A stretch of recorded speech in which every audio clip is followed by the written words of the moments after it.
and I feel kind of dizzy. Am I alone?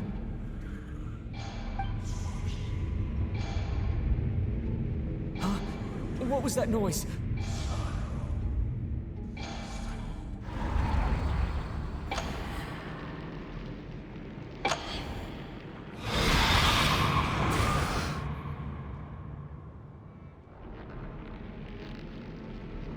Return, O spirits. Fulfill your oath of protection.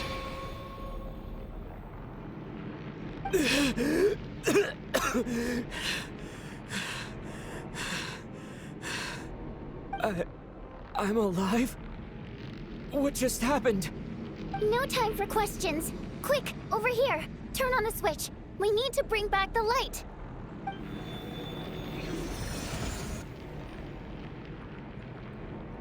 All right, we're safe. The spirit just now is called Night Prayer. The light subdues her, but she'll attack without a second thought in the dark. Sort of.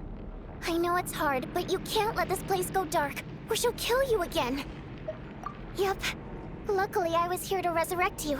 Otherwise, that'd have been a real bummer. A bit more than a bummer, I'd say. Wait, so you have the ability to resurrect people? Sure I do. I'm your guardian spirit after all. I specialize in soul recall. Oh, it's nice to meet you, by the way. Thanks. It's nice to meet you too. All right, there's no time to waste. The black mist is already catching up. We need to avoid it and Night Prayer at all costs. Come on, let's go. It's too dark. We're not gonna make it. Come on, faster!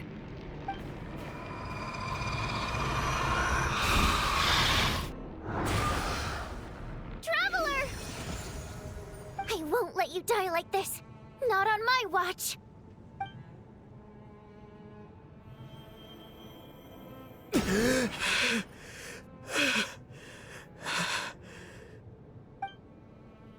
Even though it's not permanent, dying is definitely not a pleasant experience. Great. You're back. Yeah, thanks to you. Time for you to get out of here. Quick, before the light runs out. What about you? You're not coming with me? I can't. I've already been used up. A guardian spirit's skills are finite. I can only resurrect someone so many times. I might not look any different, but my essence has been exhausted. Now, I will slowly start to fade away. I can go no further. The black mist is where I belong. It's okay. Why didn't you tell me sooner? Because it wouldn't have changed anything. That knowledge would have just burdened you. And a guardian spirit's role is to protect. But... Go. Now, before it's too late. I already hear Night Prayer approaching.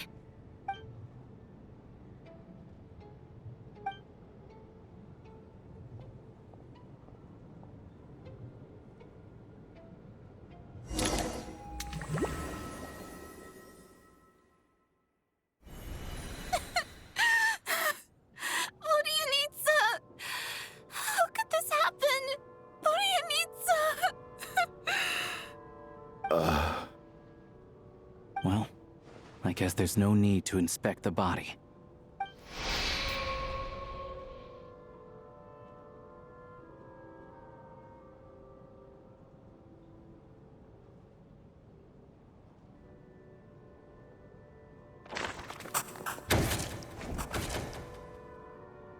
This wasn't supposed to happen. You lied to us, didn't you, Chuganov? You've been lying from the start. Take a long, hard look at yourself before you go around accusing other people. I suspected you on day one, Lelik, and now look where we are. By some strange coincidence, you've never been targeted. You just happen to have survived this long? No, you should be the prime suspect. And you, little hunter, Ever so content with staying on the sidelines. Yet, you were the one who stopped us from leaving from the start! Why are you trying to keep us here? Now you're just lashing out indiscriminately. That's either a sign of anxiety or a guilty conscience. Where was all this passion and bravado before? Decided to fight until the bitter end. Is that it? Is that a threat? Fine, bring it on! You think I'm afraid to die after all this? You want to kill me? Go ahead! I'd like to see you try. After all the trauma of the past few days, everyone's been pushed to the breaking point. Valeri and Mitya aren't here anymore. Someone else needs to step up and take charge. But first, I need to think this through. Considering everyone left, who's the most likely candidate for the deceased?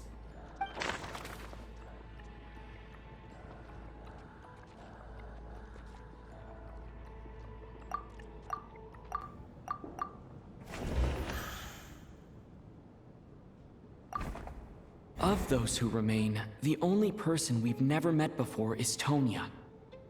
There is room to doubt her true identity. People are easily misled by first impressions. Now that I think about it, child sister was in fact a label I imposed on her due to my own assumptions. But Mr. Chuganov vouched for Tonya's identity yesterday, with basically no other possibilities left. Could it be?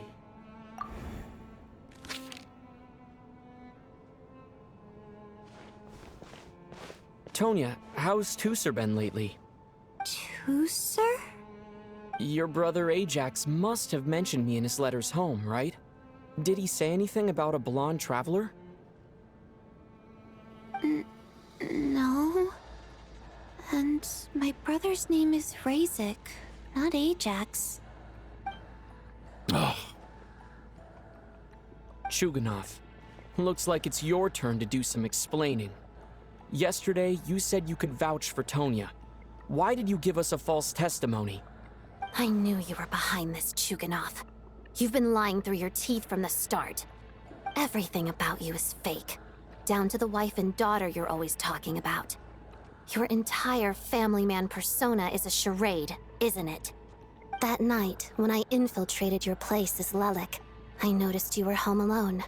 Didn't think much of it at the time. Just thought everyone else was out. But thinking back on it now, that doesn't seem very likely. My guess is, you live alone, don't you? Even that was a lie? But why would he lie about having a family? Oh! Curses! Oh, why is there no end to this blasted snowstorm? If it would just stop! If it would just stop. I think I remember now. I know how I ended up here.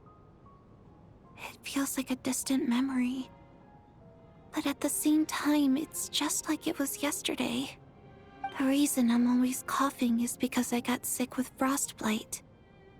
The locals usually call it the snow cough.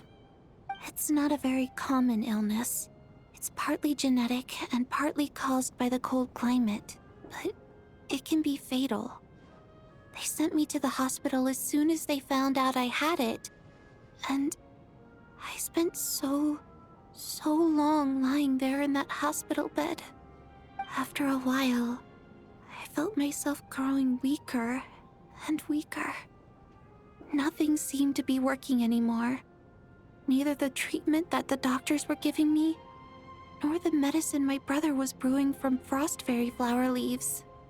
So one day, I told my brother that I wanted him to take me outside for once, so things could be like they used to, just for one day. I wanted to meet loads of friends, experience new things. He agreed. He snuck me out of the hospital, and we escaped. We got to the theater, bought tickets, and went inside. Oh, it was all so exciting. I remember the show very clearly. It was amazing. But I found myself getting sleepier and sleepier. Oh, Tonya. When I woke up, I couldn't find my brother anywhere, so I guessed he'd already left. But there's no way he'd leave me behind. So I decided to stay here and wait for him. At the time, I figured he'd probably gone to brew some more medicine for me. I was planning to chew him out for abandoning me when he got back. Tonya, it sounds like by then you'd already...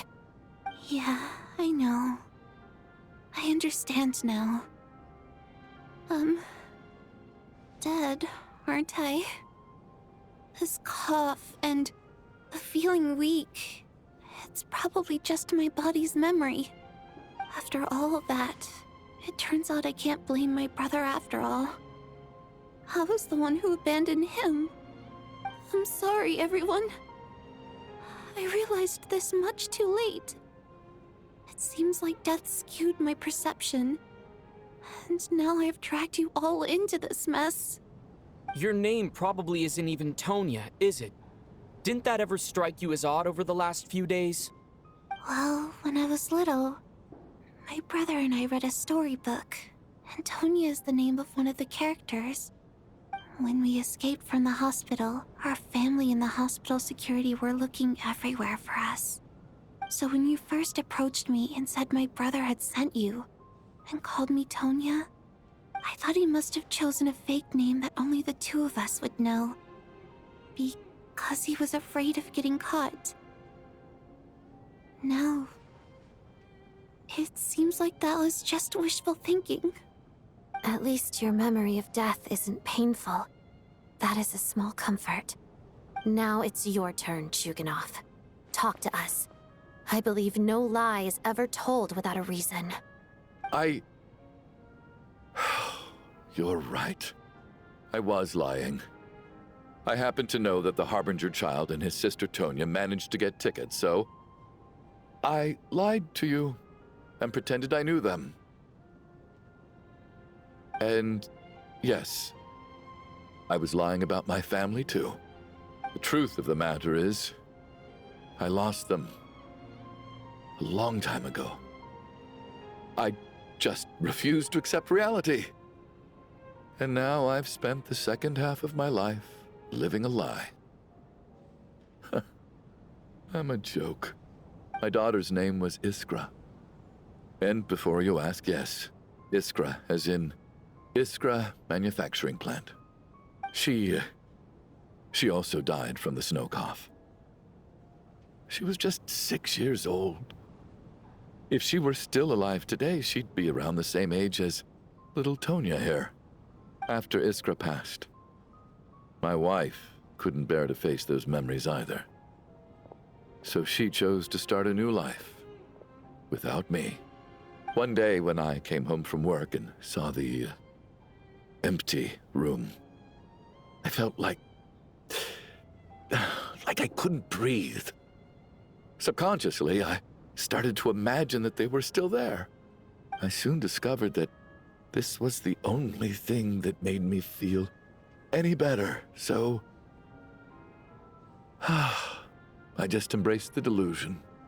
Nothing more than a pathetic means of escapism, I know. But at least it's not a crime. So explain your false testimony, then. The night before last, when I was chatting with Tonya, she mentioned that her brother would brew medicine for her from frost fairy flower leaves. Combined with her various symptoms, I suddenly understood everything, including the fact that she was deceased. The snow cough used to be an incurable illness. I would pick frost fairy flower leaves to brew medicine for Iskra too. It took hours and hours on the stove. But the year after my daughter passed away, the Jester of the Fatui announced that a cure for frost blight, also known as the snow cough, had finally been developed. It turned out that all previous treatments were completely ineffective. No better than random concoctions. That was the final straw for me. I just couldn't take it anymore. Just one more year. One more year, and everything would have been okay.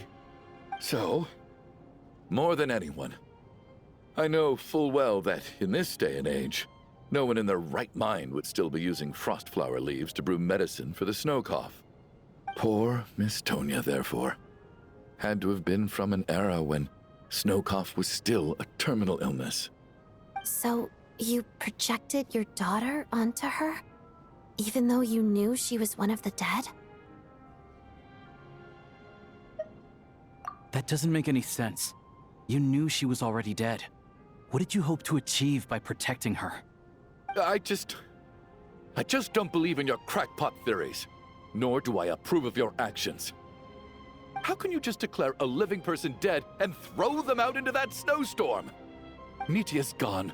My good buddy Shram's gone. And now it's Tonya's turn, isn't it? The others I can make my peace with, but little Miss Tonya, here she is, standing right in front of us, alive and breathing, and fighting her own battles. Yet you're quite happy to say she's dead? I just want her to live. Once this snowstorm is over, the very moment it stops, I'm going to march out that door and find someone who can fetch the very best medicine for her snow cough. I'll be damned if I'm gonna let you cast her out into the snowstorm before I have the chance to cure her. Not again! Not this time! Not when the cure is right within our grasp! I'd never be able to forgive myself. Mr. Chuganov, stop. I can't let you do this. Tonya. By the sounds of it, you've known I was dead since the night before last, right? I really liked Mr. Valeri, Mr. Mitya, and Miss Vodyanitsa. And now they're all dead because of me. I'm not happy about that. The reality is, you've been trying to fight your own demons through me. But all you've really done is trap me inside your delusion along with you. No! Listen to me. I want to save you. I do! Well, at this point, I'm quite sure that I'm dead. I don't need to be saved. The time I got to spend with all of you is more than enough for me. Despite all the bad things that kept happening, I got to meet so many interesting people and spend so many days and nights by your side. Since the day I escaped that hospital until now, this has been an adventure I never even dared to dream of. I'm very fond of you all. If it were only possible, I'd trade my soul to bring back the ones who died. If it meant things didn't have to end like this. And that's why I'm not fond of you at all, Mr. Chuganov. I'm sorry. It's them that you owe an apology to, sir. Not me. Well then, I suppose this is it. It's time for my adventure to end. I've caused enough trouble. You're leaving already? It's still early. Don't you want to stay a little longer? No thank you. Oh, and by the way,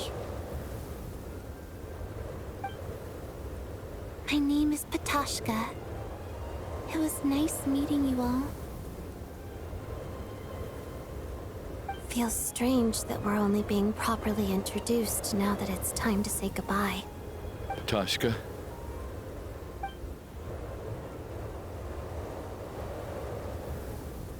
What are you doing, Chuganov? Are you crazy? Let me leave. I can't keep lying to myself anymore. In your dreams. Don't think you're getting off that easy when you had a hand in the deaths of so many people. The Fatui have honed quite an array of enhanced interrogation techniques since they were founded.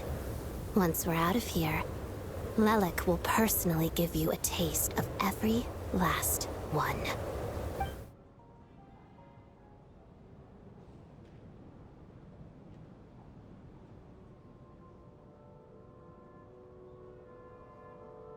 I think we should leave. I doubt this snowstorm is ever going to stop. For all we know, this storm might have destroyed all of Snezhnaya by now. Maybe even the whole world. Wait, we finally solved the mystery of the haunted theater today. Maybe let's at least try to enjoy tonight? Fair enough. I don't particularly feel like dying in Chuganov's company anyway. And yet you won't let me die first. Hey, Chuganov, on a serious note, if we do make it out of here, you should close down that factory of yours. A lot of people are freezing thanks to you. Is this really the time to be discussing my factory? All right, fine. I'll shut it down. Doesn't matter to me anymore. Am I hearing things? Or was that a knock at the door?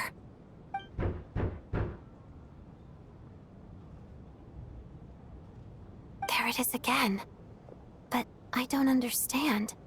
The snowstorm hasn't stopped, has it? Should we open the door? Is this it? Is this nightmare finally over? If the last few days are anything to go by, I probably shouldn't be getting my hopes up. Whatever lies beyond that door at this moment, it could be something even more terrifying than everything we've been through so far.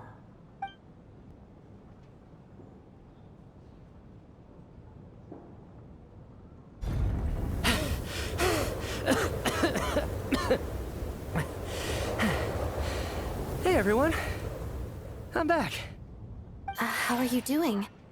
Feeling any better? Much better, thanks. Whew, it is so good to have you guys here. I was a little worried that the theater would be empty by the time I got back. Let me see. Tonya and Vodyanitsa are missing, which means... Vodyanitsa died last night.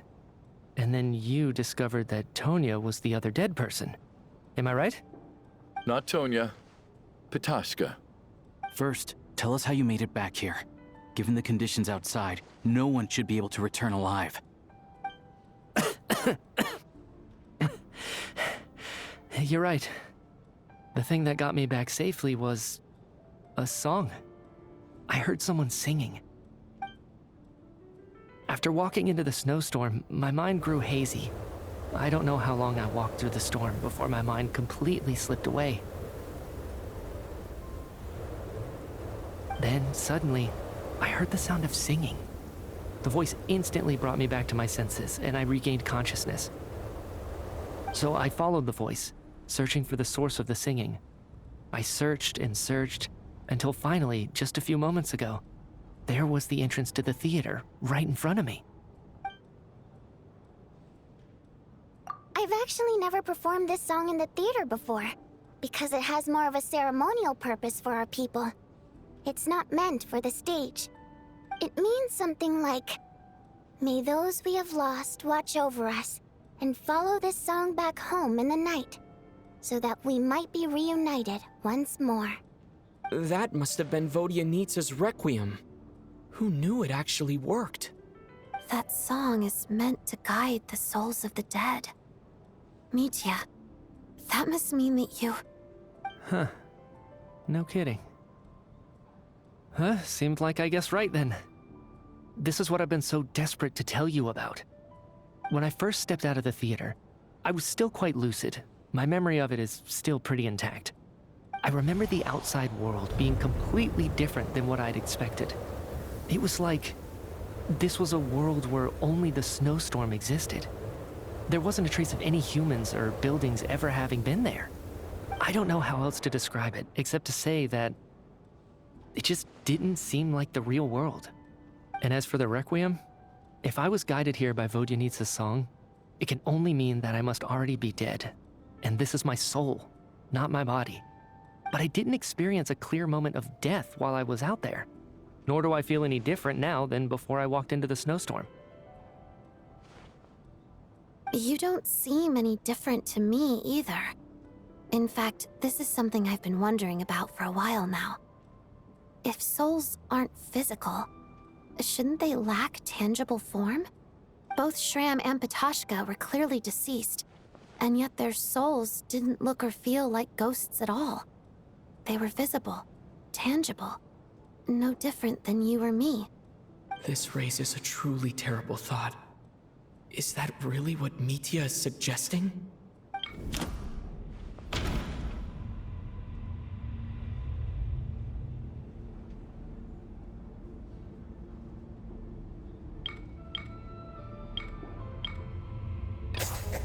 Mitya's soul was summoned back by the Requiem, confirming that he is indeed already dead. And yet, he looks no different from us. Of course, if even the long-deceased like Mr. Schramm can blend in with us undetected, then maybe we've all been dead from the very start. And all of us are now souls wandering the theater.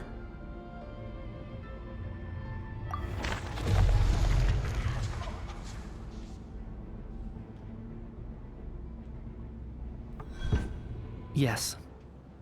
I think that this is probably the afterlife. What did you say?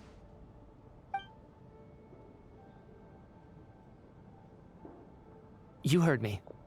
We died in the theater. All of us did. But due to an obstruction in the theater's ley lines, our souls are trapped here, while an endless, infinite snowstorm rages outside. It's ironic, really. All that time, we were working so hard to figure out who the deceased among us were, when the truth was, we were all deceased. The only difference being some of us died more recently than others. Do you remember that note, "Death is near"? Seems like we misunderstood what it meant after all. Death was nearer than we wanted to think all along. The note simply meant that all of us were already dead. So all our attempts to survive, our search for the deceased, it was all for nothing? Hard to say. At the very least, we helped 2 lost souls find clarity and go to where they belong. The presence of those 2 is probably what caused our souls to be drawn in by the ley lines.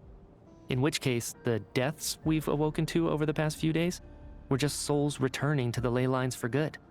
If what you're saying is true, doesn't that make us the lost souls now?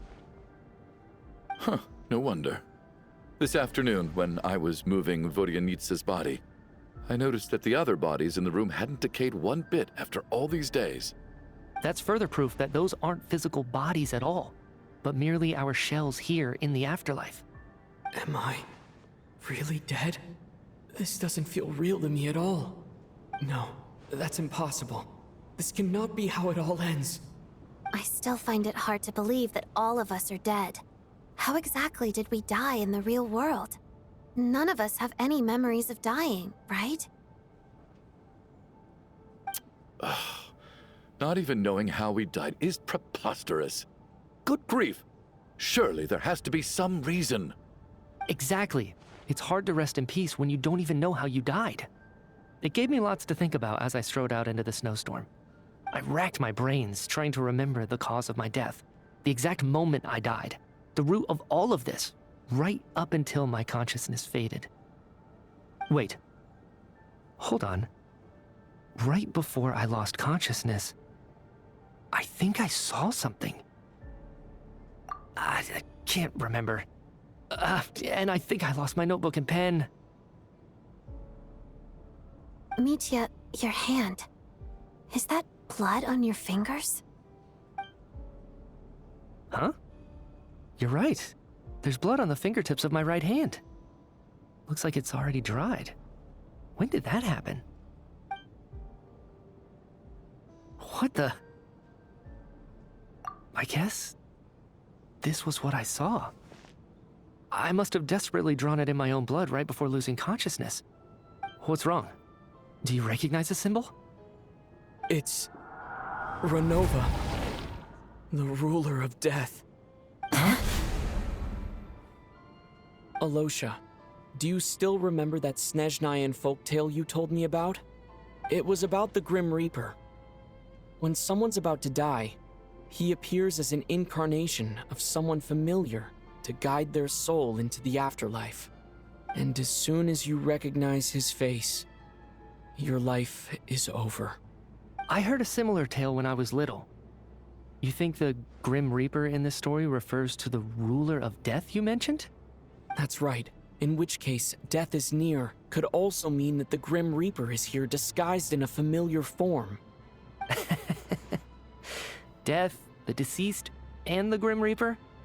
So it's a triple entendre. When I first saw this note, I thought it contradicted the investigation report. But now it seems like that was the whole intention. So the Grim Reaper deliberately misled us. Then, we started suspecting each other and searched for the deceased while they hid in plain sight. By that logic, the one person most likely to be the Grim Reaper incarnate is...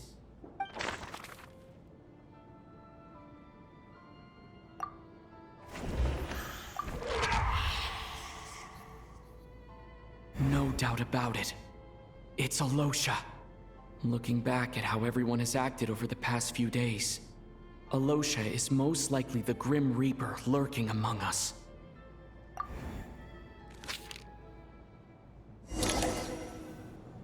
Is it you, Alosha?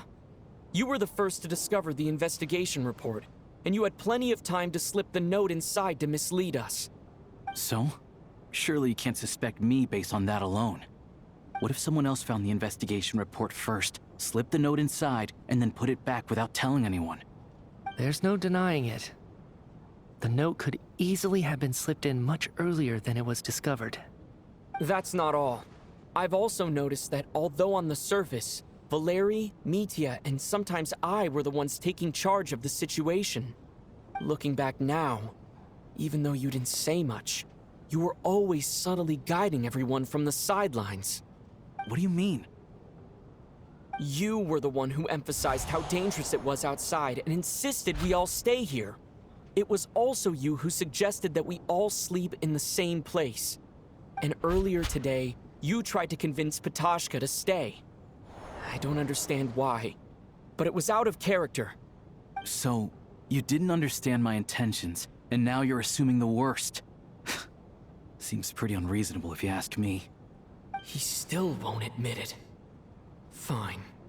Let's see how he responds to the most damning evidence of all. The biggest question I have right now is, if the Grim Reaper is impersonating Alosha, then where's the real Alosha? When did they switch?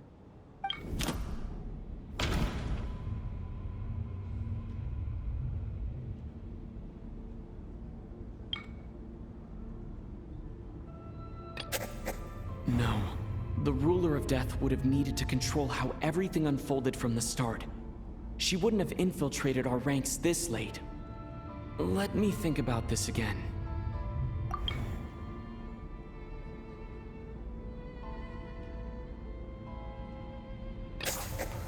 That's right. This was the moment. Right at the start, before any victims had even emerged, Alosha was switched with the Ruler of Death while everyone's guard was still down.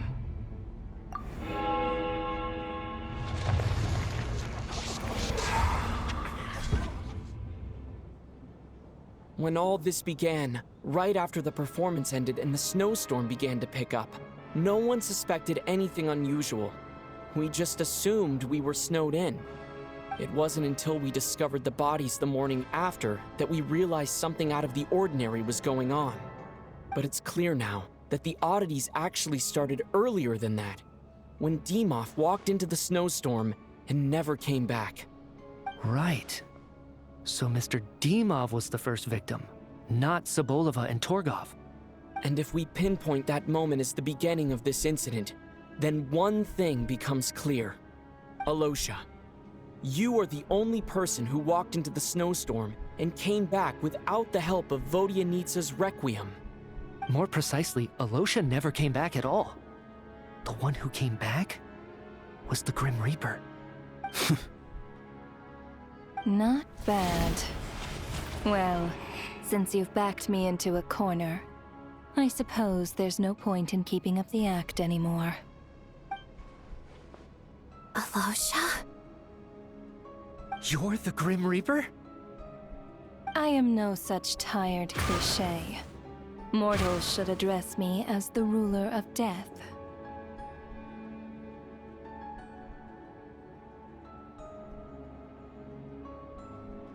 Before being wiped out for good, you identified the two deceased, and even sensed my presence. A commendable achievement. Far beyond what I expected. I heard you can ferry souls. Those deaths each night. Were they your doing? Your initial conclusion was correct. Due to the existence of the two deceased, The ley lines yearned to reclaim those long-lost souls. Every night, they devoured an equal number of souls to fill the void. This required no intervention from me. Though, of course, ferrying souls is indeed my authority. Here, take a look.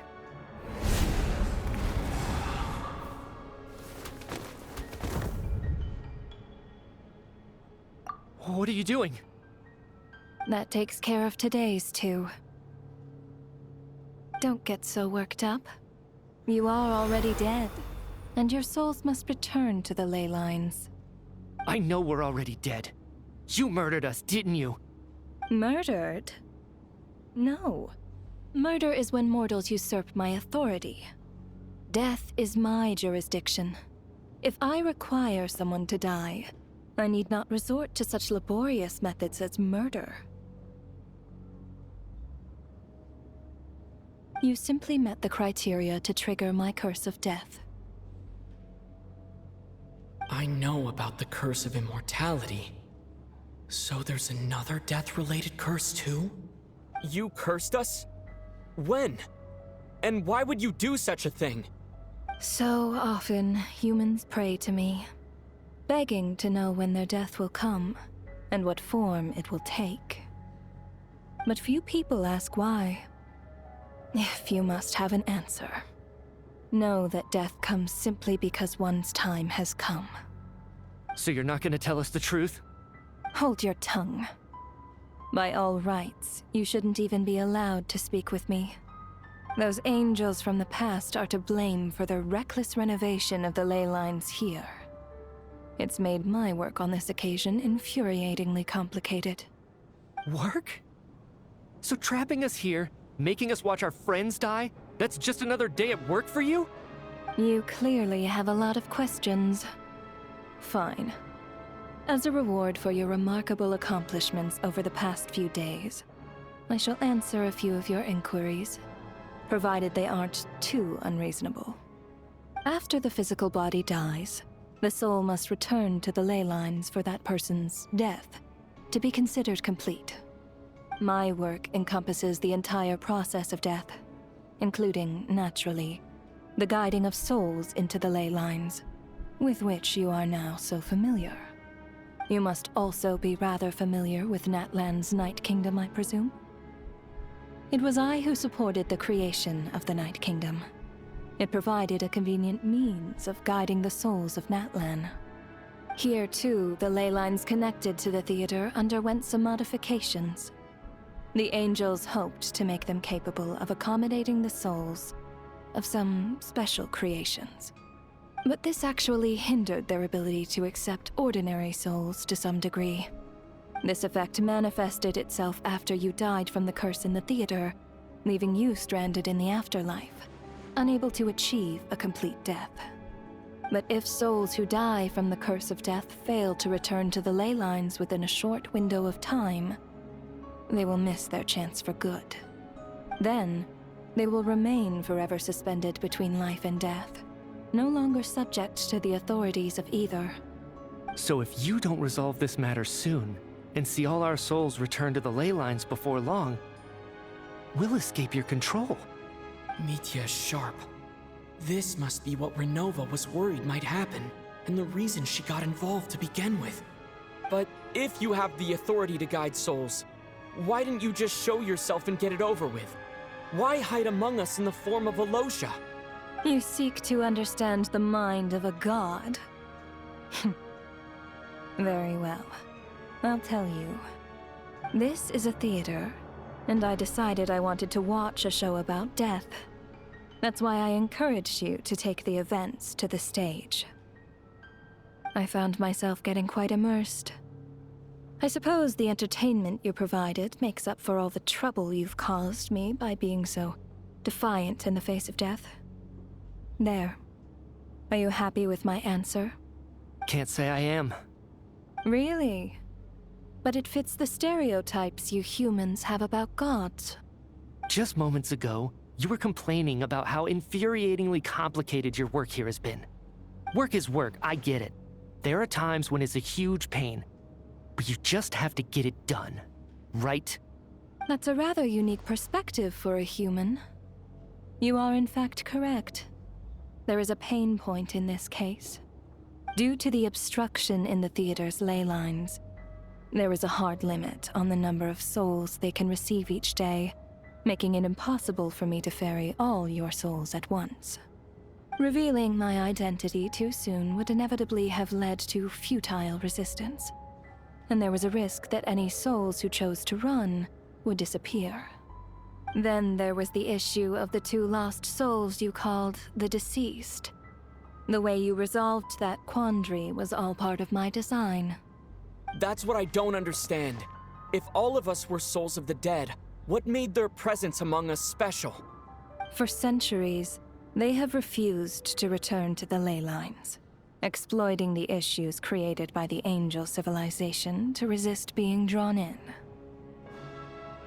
Centuries of obsession accumulated during this process. You may think of this obsession as the resentment of the dead, and in this quantity, it was a bomb that could have detonated at any moment. It reached the point where I could not afford to leave it unchecked. But the only way to fix it was to help them acknowledge their own deaths, make peace with their regrets, and willingly walk into the snowstorm. Only then, with my guidance, could they finally return to the ley lines. Otherwise, you would not like to know what the consequences would have been. I vaguely remember seeing Patashka, but in the most terrifying form. Was that in a dream? Is that what would have become of her if she hadn't returned to the ley lines? I see your dreams brought you many revelations. So you see, death in fact grants wisdom to mortals. Souls connect to all things in the world and see the chain of cause and effect between them. It's nothing unusual. Anyway, giving psychological counseling to lost souls is not my strong suit. That is more of an angel's role. It was something I could not resolve directly using my authority, so I decided it was easier to leave the bomb defusal to you. Meanwhile, of course, their presence caused the souls of other members of your party to return to the ley lines each night. From where I stand, that was killing 2 birds with 1 stone. As both issues slowly resolved one another without me having to lift a finger, all I had to do was stay close by and keep the situation under control. Then use my authority to wrap things up at the end. And, of course, while I was at it, I thoroughly enjoyed watching this drama, dealing with death from a mortal perspective, play out on the stage. Sounds like you had it all figured out, Grim Reaper. I just did the math. You said there's a hard limit to the number of souls the ley lines here can receive each day. It's 2, isn't it? That much is obvious, even to a fool. It's time to review this whole affair. If the ley lines can only take in 2 people per day, I need to go over the deaths from these past few days again.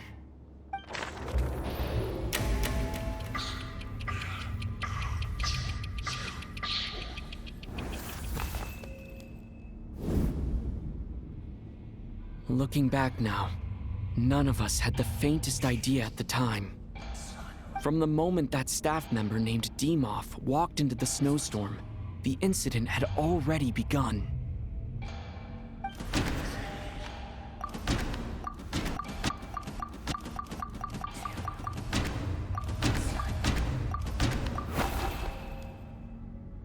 No.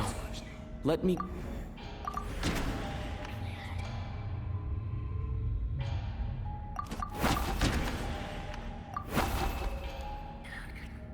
No.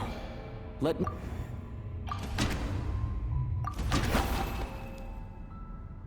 No.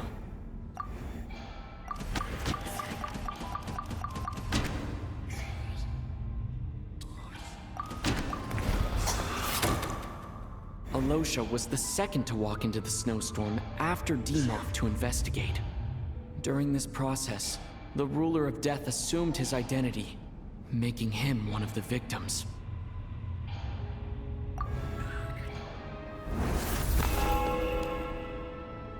During our first night in the theater, everyone was caught up in the novelty of it all. No one could have expected there would be victims the very next morning.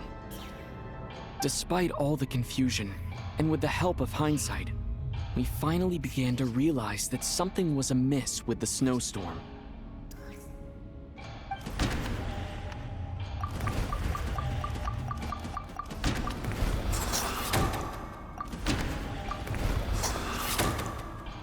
The ley lines devoured Torgov and Sobolova on the first night.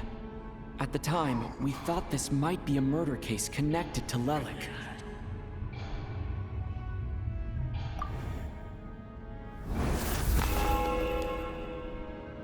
Odette and I spoke a lot that night.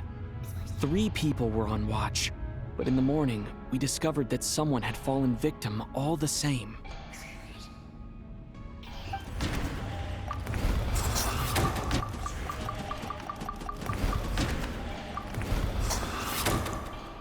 The deaths of Kulish and Rampana caused everyone to stop suspecting Lelik. Unexplainable phenomena occurred one after another, leading Mitya to suspect that we were caught up in a supernatural event.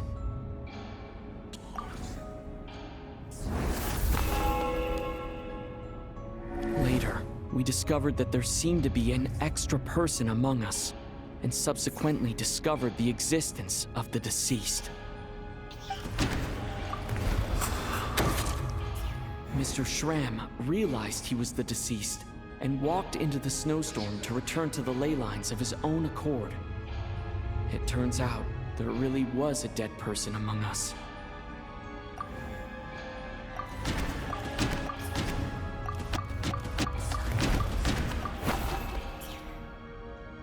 No, let me go.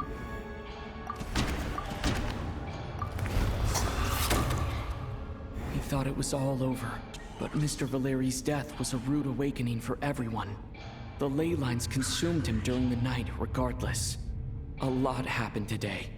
Mr. Valeri's death led us to discover the connection between the number of deceased and the number of victims during the night.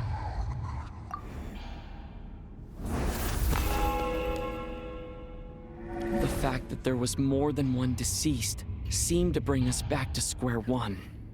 Odette revealed some information she had been keeping to herself.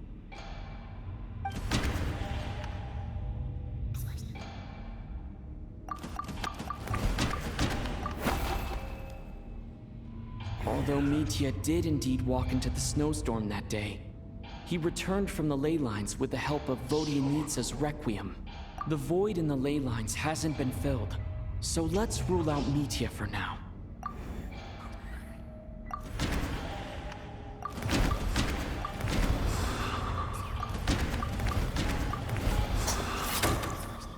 Vodyanitsa was swallowed by the ley lines in her sleep, but the Requiem she sang before falling asleep was quite a game changer.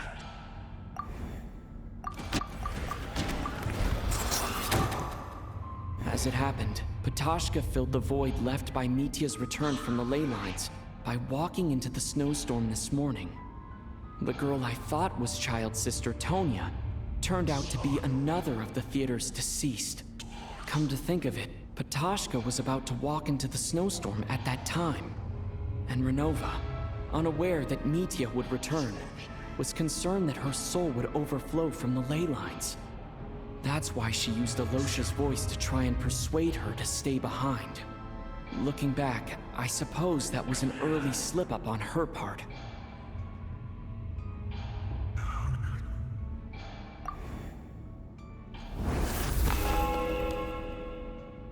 No one could have expected anyone who walked into the snowstorm to return. But just after nightfall, Mitya returned, bringing crucial information with him. Various truths began to surface, including that all of us were already dead, and that the ruler of death was here among us.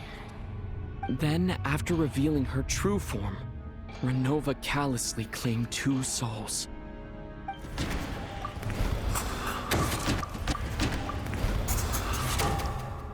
In fact, everyone was already dead by the time we took the photo. And in the days since, we've experienced many more partings in the afterlife. Now, Only Mitya and I remain. And the true culprit behind everything still stands before us. In Mitya's eyes, I see the same anger and frustration that I feel.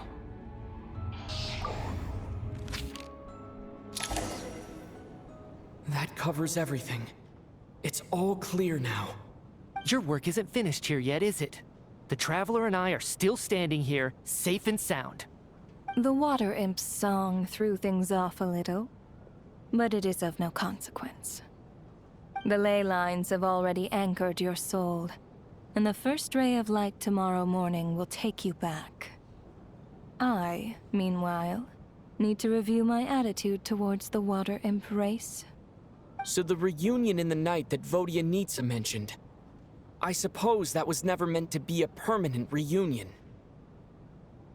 That just leaves you, Traveler. My power only allows me to temporarily separate your soul from your body. The ley lines of Tevat would not accept you, and your soul is firmly anchored to your body by your will. For a descender like you, who is not bound by Tevat's rules, your death can only be brought through the most violent of means, such as directly destroying either your body or soul. I have no interest in involving myself with Descenders, for now. Although, this may change if Asmodee remains missing, or you insist on interfering with our affairs. One last question then. All our struggles and sacrifices here, they were meaningless from the very beginning, weren't they? Death abides no reason. Besides, what you call sacrifice is merely a concept created by humanity. To me, it is nothing more than a self-indulgent charade in the face of death. Mere mortals fantasizing that their actions could reclaim something from my grasp. A truly laughable idea.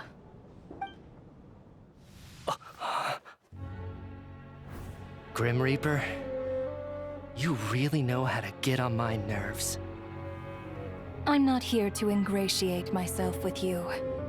I kill merely because your deaths are necessary. Oh, you've made that quite clear. But humans don't take well to being scorned. Not even by the gods.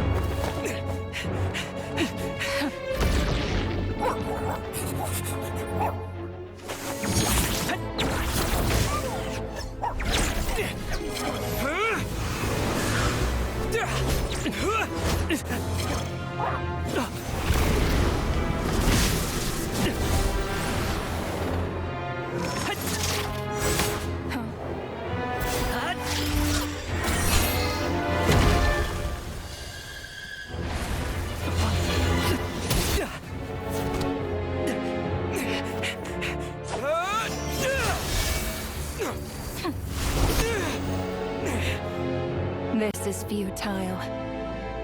You must know that you are powerless against me in my own domain. I suggest that you save your strength. For what? Maybe we can't change it. But if nothing else, we can at least teach you to have some respect for the dead. Audacious.